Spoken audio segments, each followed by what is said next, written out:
Hi there, this is me, Everything Tech, back again with another video. And today we are going to talk about how to remove the exhaust system in Mercedes Sprinter van. And you can apply this in other Mercedes Benz cars as well, because the concept is really the same. So the van that I've got here is Sprinter 2015, and I'm really planning to remove the DPF because I've got a problem here. But as you can see here, the exhaust system is really that flex pipe, as you can see, it's really showing up with cracked or damage. So need to remove the DPF to get it repaired and then put it back together again. So the exhaust system, actually, to remove out the van, and it would be easier.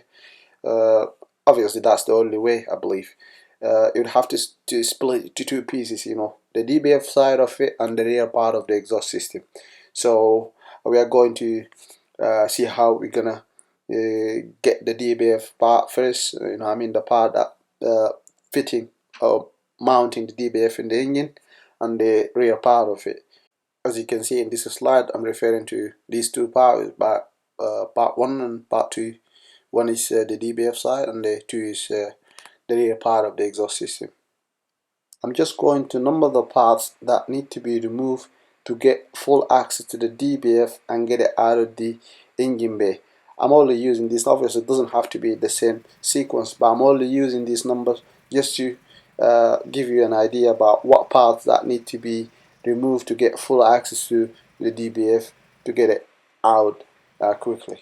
As you can see here, it's marked as number 1, so the bolt is 13mm, need to be removed to get that ring which is connecting the DPF to the turbo, the rear part of the turbo. Take your time by removing that bolt, and as soon as you remove the bolt, obviously you'll be able to get that ring easily out of that place. And please do yourself a favor, just do a quick inspection to that ring if it does have any kind of crack or damage. So if it does really need to replace it, because the location of it where it's exposed to a lot of heat constantly. So if it does have any kind of crack or damage, better to replace it when you put the repaired DPF or the new DPF back together. As you can see here, that bolt is removed, and I have like a full access to that ring easily, so could just get it off without any kind of hassle or any problems. By the looks of it, you can see how much heat this piece has been exposed to. As you can see, it's very clear. So I'm always advising, if there's any kind of crack or damage, so just replace it, because you never know when they're gonna let you down. So better to just get another one and put it back rather than to get like a headache further down the road. So the second part that we are going to remove is the DPF sensor.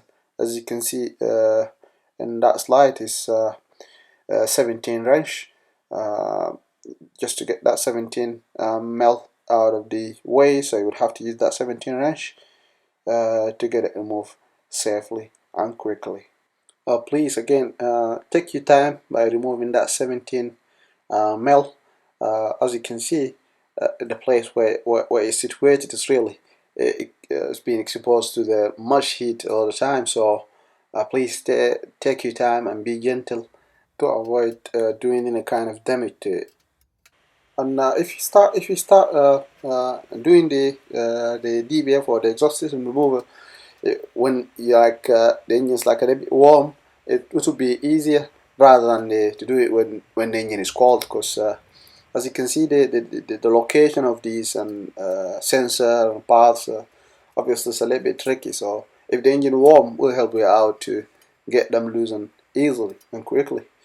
So you can see me here, remove the 17 mil one, and now we jump to the third one, which is the 23 mil. So that one is like you need 23 wrench to get it loose and remove safely as well. So as you can see me here, wiggling it and try to be gentle as well with it to get it removed without any kind of hassle. So after we removing this 23 wrench, after removing that sensor, the only two parts will be attaching the DPF to the engine bay.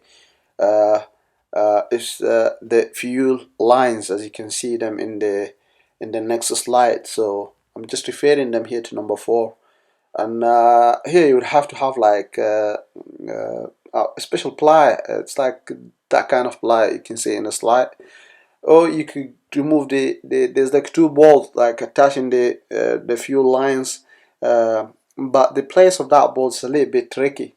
I don't know if you could reach it. If you could reach that bolt, you know what I mean, it would be easy for you to remove it or to get it removed, and then without even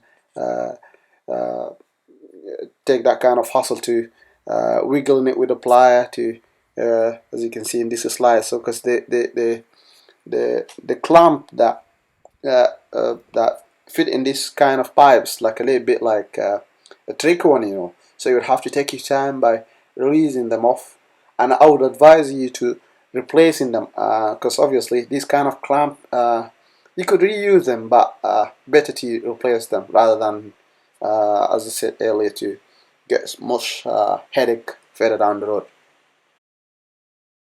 So after removing all of those parts that connecting the or attaching the DPF to the engine bay, now we are going to the DPF bracket, the piece that mounting the DPF to the engine. And to remove this piece, you will have to go underneath the van, and as you can see me here, try to get the part number 5 remove, and that part is the piece is really got like 3 places where connected to the one place which is connected to the DPF, and there's 2 of them connected to the engine. One, as you can see in the slide here, it's like from the upper side of it, and then the other one from the lower side of it. So that bolt which is connecting the bracket to the upper side of the engine is 14 mil, and the rest of them is just 12 mil. So they're not that very hard, so you could easily get them removed and without any kind of hassle. So now we are going to get the ring or the clamp, which is here, I'm referring to it by number 6, out of the way. So by removing that ring or that clamp, we'll be having full access to the DPF part of the exhaust system, the front part of the exhaust system, and the rear part of the exhaust system. And just take your time by getting that bolt out of the way, and it's like 12 mil. So as soon as you get it out of the way, you will have full access to full exhaust system, and you could split it to 2. So one of them the DPF, and the other one is the rear part. And as you can see here in this slide, and there's 2 hooks, by the way, attaching the rear part of the exhaust system.